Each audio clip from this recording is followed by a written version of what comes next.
그 지역의 목자들이 밤에 밖에서 자기 양떼를 지키더니 주의 사자가 곁에 서고 주의 영광이 그들을 두루 비춤에 크게 무서워하는지라. 천사가 이르되 무서워하지 말라. 보라, 내가 온 백성에게 미칠 큰 기쁨의 좋은 소식을 너희에게 전하노라.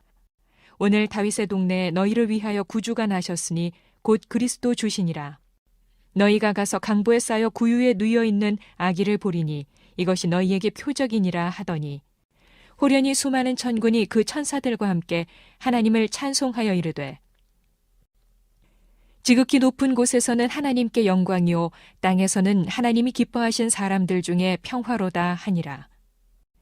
천사들이 떠나 하늘로 올라가니 목자가 서로 말하되 이제 베들레헴으로 가서 주께서 우리에게 알리신 바 이 이루어진 일을 보자 하고 빨리 가서 마리아와 요셉과 구유에 누인 아기를 찾아서 보고 천사가 자기들에게 이 아기에 대하여 말한 것을 전하니 듣는 자가 다 목자들이 그들에게 말한 것들을 놀랍게 여기되 마리아는 이 모든 말을 마음에 새겨 생각하니라. 메리 크리스마스. 온 인류의 죄를 위해서 구원하기 위해서 2000년 전에 베들레헴 말구유교에 나오신 예수님이 나신 성탄절 아침입니다. 이 성탄의 기쁨이 저희 여러분들 모든 삶 가운데 함께하기를 소망합니다. 여러분, 아기 예수님이 탄생하신 그 시대죠. 탄생할 즈음에 이 팔레스타인 지방에서는 추운 겨울을 피해서 3월과 11월 사이에 양들을 들판에 내어놓고 방목하는 그러한 것이 일반적인 관습이었다고 합니다. 그러나 예루살렘 근방, 특히 베들레헴에서는 성전 제사에 쓸 양을 충당하기 위해서 1년 내내 겨울철인 12월과 2월에도 양을 방목했다고 합니다. 그래서 6세기 당시 서방교회 학자들은요, 이를 근거로 해서 예수님의 탄생일을 12월 25일로 잡았다는 것입니다. 오늘의 본문은 아기 예수님의 탄생 소식을 들은 최초의 사람이 다름 아닌 베들레헴 들판의 양치기 목자들이었다고 전하고 있습니다. 구주 탄생의 소식이 목자들에게 먼저 전해진 것은 참으로 의미 있는 사건이 아닐 수 없습니다. 정통파 유대인들은요, 목자들이 매우 천한 일을 하고 있었고 그들이 늘 양떼와 같이 있어서 서기관들이 요구하는 율법을 지키지 못했기 때문에 그들의 직업, 그들 자체를 하찮게 여겼습니다. 그러나 그런 취급을 당하던 그들에게 하나님의 천사가 나타난 것입니다. 여러분, 어떻게 이렇게 비천한 목자들이 예수의 탄생 소식을 최초로 듣고 이를 증거하는 증인들이 될 수 있었을까요? 오늘 본문은 그것을 우리에게 제시하고 있습니다. 본문 8절의 말씀을 다시 한번 보겠습니다. 그 지역의 목자들이 밤에 밖에서 자기 양떼를 지키더니, 목자들이 맡겨진 직분에 이 말씀을 보면은 충성을 다하는 자들이었음을 우리는 알 수가 있습니다. 밤에 밖에서 양을 돌보는 그런 일을 하고 있었던 것이죠. 당시 예수님이 태어나신 때는 계절로 볼 때 팔레스타인의 겨울이었습니다. 더욱이 베들레헴은 해발 600m의 고산 지대였기 때문에 한밤중에 목자들이 양을 지키는 것은 매우 어렵고 힘든 일이었습니다. 극한 직업이었다는 거죠. 그럼에도 불구하고 목자들은 성전에 바쳐질 희생 양들, 이 제물을 돌보면서 들판에서 밤을 꼬박 지새워가면서 양을 돌봤습니다. 여러분, 그러한 충성과 열심이 그들을 많은 유대인들 가운데서 바로 최초로 구주 탄생의 복된 소식을 접하는 축복을 얻게 된 계기가 되었다는 것입니다. 여러분, 그렇습니다. 우리가 주님을 만나기 위해서 주님의 일을 할 때 부지런함으로 섬기고 그 일을 할 때 진심으로 예수님께서는 우리를 만나주시고 은혜를 베풀어 주신다는 사실을 여러분들 기억하시기 바랍니다. 여러분, 그렇습니다. 예수 믿는다는 것 자체는요, 고된 일이기도 합니다. 왜냐하면요, 남들보다 더 부지런해야 됩니다. 더 일찍 일어나야 되고 새벽 예배 참석하기 위해서는 잠을 줄여야 되고, 그럴 때 우리는 더 깊은 마음으로 예수님을 만날 수 있다는 것입니다. 본문 15절 16절 말씀을 보겠습니다. 천사들이 떠나 하늘로 올라가니 목자가 서로 말하되 이제 베들레헴으로 가서 주께서 우리에게 알리신 바 이 이루어진 일을 보자 하고 빨리 가서 마리아와 요셉과 구유에 누인 아기를 찾아서. 아멘. 이 말씀을 통해서 우리는 목자들이 사명감에 불타는 자들이었음을 알 수 있습니다. 목자들은 베들레헴 교회의 들판에서 양을 치던 중에 천사들을 통해서 구주 탄생의 어마어마한 그런 소식을 들었던 것입니다. 천사가 한둘이 나타난 것이 아닙니다. 천군 천사가 나타나서 구주 탄생의 소식을 목자들에게 전했습니다. 그리고 천사를 통해서 하신 하나님의 말씀을 쫓아서 베들레헴으로 가기로 결심을 합니다. 그토록 오랫동안 대망하던 메시아 탄생의 소식을 듣자 그 기쁨을 이기지 못해서 말씀이 떨어지기가 무섭게 구주 탄생 장소가 어디인지 모르고 별을 따라서 즉시로 아기 예수님을 찾아 나선 것입니다. 성전의 희생양을 돌보는 일도 중요하지만요, 이들에게는 참 하나님의 어린 양이요 속죄양으로 이 세상에 오신 그 주님, 아기 예수님께 경배하는 일이 더 중요하고 시급한 일이었던 것입니다. 여러분, 그렇습니다. 이미 2000년 전에 베들레헴 말구유권에 예수님은 오셨습니다. 그렇다면은 이 목자들이 대망했던, 소원했던 그 오시는 메시아, 그 마음을 품고서 메시아를 기다렸습니다. 그러면 우리는 어떤 마음을 품고 또 예수님을 기다려야 되겠습니까? 분명히 이 땅에 다시 오실, 재림하실 그 주님을 바라보는 그 믿음이 필요하다는 것입니다.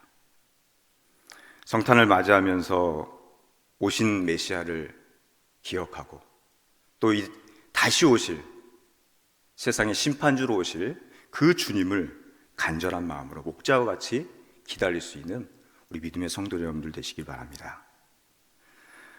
본문 17절 19절 말씀을 다시 한번 보겠습니다. 구유에 누인 아기를 찾아서 보고 천사가 자기들에게 이 아기에 대해서 말한 것을 전하니 듣는 자가 다 목자들이 그들에게 말한 것들을 놀랍게 여기되 마리아는 이 모든 말을 마음에 새기어 생각하니라. 여러분, 목자들은 보고 들은 대로 충실하게 증거하는 그러한 자들이었음을 알 수가 있습니다. 아기 예수를 찾아간 목자들은요, 천사에게서 전해들은 말을 그대로 요셉과 마리아에게 전하였습니다.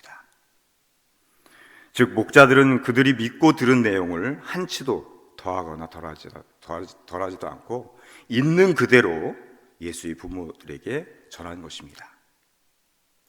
돌이켜보건대 천사들이 목자들에게 선포한 말씀, 그리고 당시의 그러한 상황은 목자들 밖에 아는 자들이 없었습니다. 하지만 그들이 충실하게 증거함으로 해서 또 다른 사람들의 입을 통해서 전해지고 또 전해지고, 그래서 결국 이 누가복음을 기록한 누가가 그 이야기를 듣고 그것을 묶어서 성서 말씀의 일부로 기록되었던 것입니다. 여러분, 이것은 2000년이 지난 오늘날의 우리에게도 1.1에게 더함이 없이 당시의 상황을 그대로 들려주고 있습니다. 바로 이것은 하나님의 말씀을 선포하는 자의 올바른 자세를 말씀해주고 있습니다.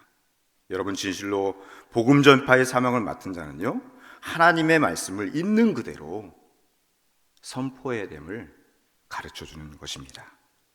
여러분, 우리가 예수님을 전한다는 것, 전도하는 것이 얼마나 어렵습니까? 그러나 내가 믿고 들은 것, 내가 경험한 예수님, 그것을 전하면 됩니다. 그것을 말하면 됩니다. 내가 경험한 주님을 우리의 삶 가운데 보여주는 것, 이것이 바로 목자와 같이 그대로를 전할 때 그것을 통해서 또 믿는 무리들이 주님 앞으로 나오게 될 줄 믿습니다. 계속해서 본문의 20절 말씀을 보겠습니다. 목자들은 자기들에게 이르던 바와 같이 듣고 본 그 모든 것으로 인하여 하나님께 영광을 돌리고 찬송하며 돌아가니라. 목자들이 성탄의 증인으로 쓰임받을 수 있었던 것, 그것은 바로 그들은 주님께 영광과 찬양을 돌리는 자들이었음을 알 수가 있습니다.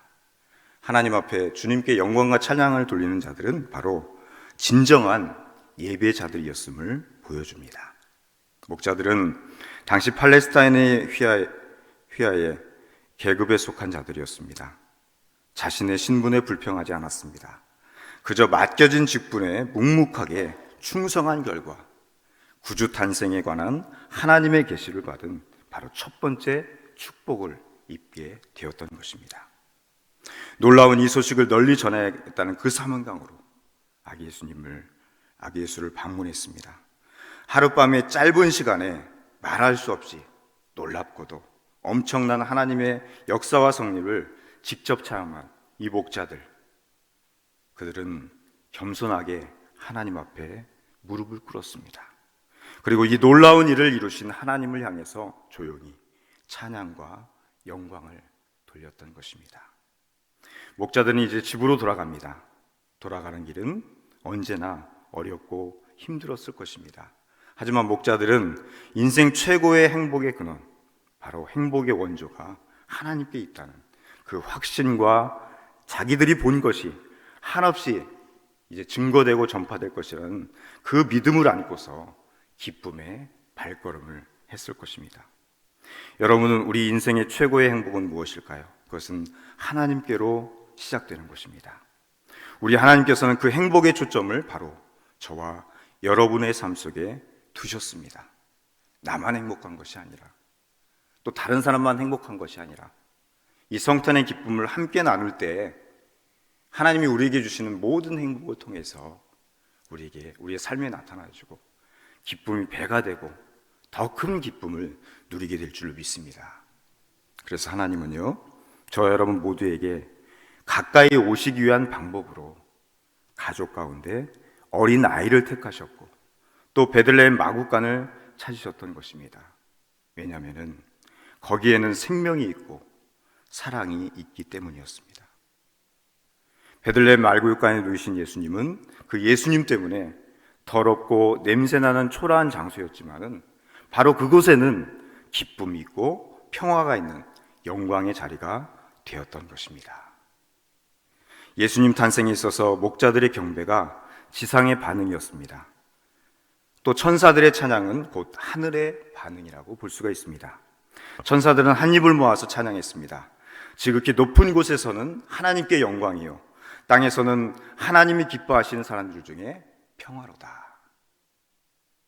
이 찬양을 통해서 예수 탄생의 모든 영광을 하나님께 돌렸던 것입니다. 허다한 천군 천사들에 의해서 증거된 그 믿음의 외침은 곧 복음이었습니다. 오늘 이 시대를 살아가는 우리가 항상 평생 외쳐야 할 복음의 메시지가 무엇입니까? 예수님께서 온 인류의 죄를 위해서 베들레헴 마을교회에 오신 그 사건을 우리가 경험했고 그 은혜를 우리가 경험했고 그것을 우리 입술을 통해서, 우리의 삶을 통해서 증거해야 되는 것입니다. 말씀을 정리합니다. 사랑하는 양일의 모든 성도 여러분, 오늘 우리는 2021년 성탄을 맞이했습니다. 우리 인생의 영원한 목자가 되어주시는 예수 탄생의 소식을 기쁨으로 증거한 2000년 전의 그 목자들과 같이 우리가 우리 입술을 통해서, 우리의 삶을 통해서 이 탄생의 기쁜 소식을 선포할 수 있기를 바랍니다. 주님의 삶을 통해서 보여주신 최고의 온유와 겸손으로 살아갈 때 우리가 다시 한번 이 성탄의 기쁨이 우리 삶 가운데 나타나고 또 다시 오실 메시아를 기대하면서 그렇게 믿음의 삶을 살아갈 수 있는 저와 여러분 모두가 되실 수 있기를 주님의 이름으로 축원합니다. 기도하겠습니다. 지극히 높은 곳에서는 하나님께 영광이요, 땅에서는 하나님이 기뻐하신 사람들 중에 평화로다. 이 땅에 온 인류를 구원하시기 위해서 베들레헴 말구유간에 태어나실 수밖에 없었던 주님, 그곳에는 생명이 있었고 누추한 곳이었지만은 기쁨이 있었습니다. 그 기쁨은 목자들이 경험했고 그 목자들은 담대하게 주의 복음으로써 이 사실을 증거한 것을 볼 수가 있습니다. 올해 성탄을 맞이했습니다. 우리 양인의 모든 성도들, 목자들과 같이 성탄 예배를 통해서 하나님을 찬양하고 경배할 수 있는 진정한 예배자들이 될 수 있도록 도와주시기 원합니다. 하나님, 내가 만난 주님, 내가 경험한 예수님을 우리 입술을 통해서 증거할 수 있도록 도와주시고, 이제 다시 오실 예수님을 기대하며 대망하며 하루하루를 살아갈 수 있는 우리 양의 모든 성도들 되게 하여 주시옵소서. 오늘 드려지는 성탄 예배를 통하여서 주님 영광 받아주시고, 또 선포되어지는 말씀이 능력이 있어서 다시금 뜨겁게 주님을 경험할 수 있는, 아기 예수님을 만날 수 있는 은혜의 예배가 될 수 있도록 주께서 함께하여 주시옵소서. 예수님의 이름으로 간절히 기도합니다. 아멘.